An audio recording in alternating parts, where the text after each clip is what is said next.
অবশেষে কয়েকদিনের টানা বৃষ্টিতে ঘাটাল ব্লকের ঝুমি নদীতে জল বেড়েছে। ভেসে আসছে কচুরিপানা। কচুরিপানার চাপে ৭টি বাঁশের সাঁকো ভেঙে ভেসে গিয়েছে। ৪টি গ্রাম পঞ্চায়েতের বেশ কয়েকটি গ্রাম যোগাযোগ বিচ্ছিন্ন হয়ে পড়েছে। শনিবার সকালেই এলাকাতে আসেন ঘাটালের এসডিও সুমন বিশ্বাস। তিনি এলাকা পরিদর্শন করেন। অবশেষে সংবাদ মাধ্যমের মুখোমুখি হয়ে তিনি বলেন, আমরা প্রতিদিন জলের ওয়াটার লেভেল পাই, এখনও পর্যন্ত বিপদসীমার নিচে জল বইছে। নদীর ওপর বাঁশের সাঁকোগুলি ভেঙে যাওয়ায় নৌকায় পারাপার চলছে। আমরা স্থানীয় পঞ্চায়েত এবং ব্লক প্রশাসনকে নির্দেশ দিয়েছি যাতে নৌকাতে একসাথে বেশি মানুষ না তোলা হয় এবং প্রয়োজনে লাইফ জ্যাকেট রাখার জন্য প্রতিটি নৌকা যাতে ফিট থাকে সে বিষয়ে নির্দেশ দেওয়া হয়েছে। একেবারে নদীর সামনে বিদ্যালয়ের অবস্থান হওয়ায় মনসুকা LN হাই স্কুলের পরীক্ষা বন্ধ করে দিয়েছে স্কুল কর্তৃপক্ষ।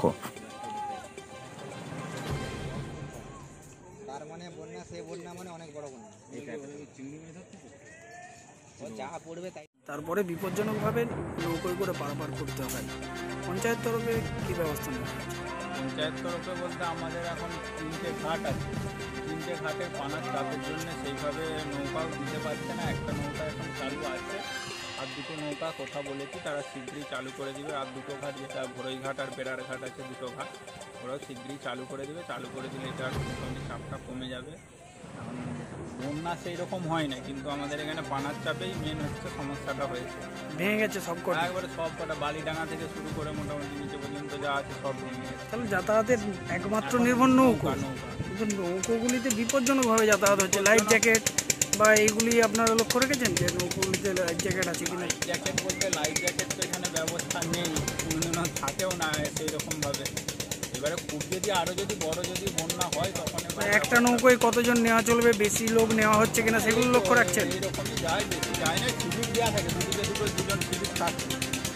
আপনারা লক্ষ্য রেখেছেন নিজেরা? হ্যাঁ, আমরা আছি শিবির দিয়ে, ওদের সঙ্গে কথা হচ্ছে। মাঝে এর থেকে বেশি জল বাড়লে কি করবে? তখন বন্ধ থাকে, কী করা যায়? নৌকো বন্ধ মানে যাতায়াত পারাপার পুরো পাড়া বিচ্ছিন্ন, যোগাযোগ বিচ্ছিন্ন। নদী যখন কানায় কানা হয়ে যায় বিচ্ছিন্ন, কোনোভাবেই যাতায়াতের জায়গা, ওপারে যাওয়ার জায়গা থাকে না। আপনি এখানে প্রধান? হ্যাঁ। কি নাম? মিলন পাত্র। ওটা জল বাড়তে পারে এখনো ঝুমি নদীর? জল বাড়বে, আমরা প্রতিদিনই নজর রাখছি। প্রতিদিন সকালবেলা আমরা একটা ওয়াটার লেভেল পাই। আজকেও পেয়েছি। জল এখনও বিপদসীমার নিচে সব জায়গাতেই আছে। তবে যদি বাঁকুড়া, পুরুলিয়াতে খুব বেশি পরিমাণে বৃষ্টি হয় তাহলে এইসব নদীগুলোর জল বেড়ে যায়। ঝুমি, শিলা, এইসব নদীর জল বেড়ে যায়। তো আমরা নজর রাখছি। এখনও বিপদের কোনো আশঙ্কা নেই। তবে সমস্যা যেটা হয় সেটা হচ্ছে ঝুমি নদী বা শিলাবতী নদীর উপরে অনেকগুলি বাঁশের সাঁকো তৈরি করা আছে, যেগুলি মানুষের লাইফ লাইন হওয়ার জন্য। তো সেগুলি সব ভেঙে গেছে এবং সেগুলি ভাঙার জন্য এলাকার মানুষের দুর্ভোগ আছে, যেটা যে নৌকা করে পেরোতে হয় বছরে কয়েকটা মাস। পাশে একটা স্কুল আছে, হাই স্কুল, তার বেশিরভাগ ছাত্র এপার থেকে যায়। যারা এপার থেকে যায় তাদের পক্ষে এই সমস্যা হচ্ছে, এখন নৌকা করে পারাপার করতে হয়। ব্রিজটা হচ্ছে, ব্রিজটা এখনও সময় লাগবে। আশা করি এবছর বা সামনের বছর হয়তো শেষ হবে, সামনের বছর শেষের দিকে। তো চেষ্টা করতে হবে ব্রিজটা তাড়াতাড়ি করার। এই ব্রিজটা তাড়াতাড়ি কমপ্লিট হয়ে গেলে, অ্যাপ্রোচ রোডগুলো কমপ্লিট হয়ে গেলে আমাদের এই পারাপারের ভোগান্তিটা কমবে।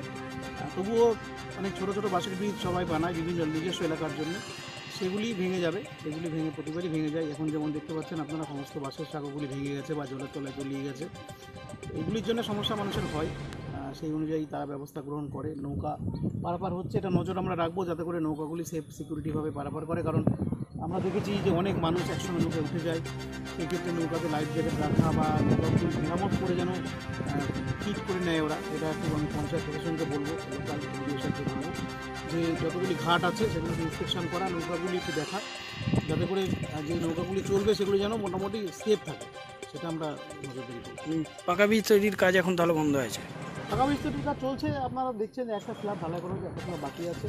এই স্ল্যাবটা ঢালাই তো এই বর্ষার জলে করা যাবে না, বর্ষার জলটা কমলে করা হবে। এবং এর পাশাপাশি অ্যাপ্রোচ রোডের কাজটা চলছে নদীর ওপারে, রোডের কাজ চলছে, এপারেও কাজ হবে। তার জন্য কিছুটা জমি জট আছে, সেটা আমরা কাটানোর চেষ্টা করছি সবাই মিলে।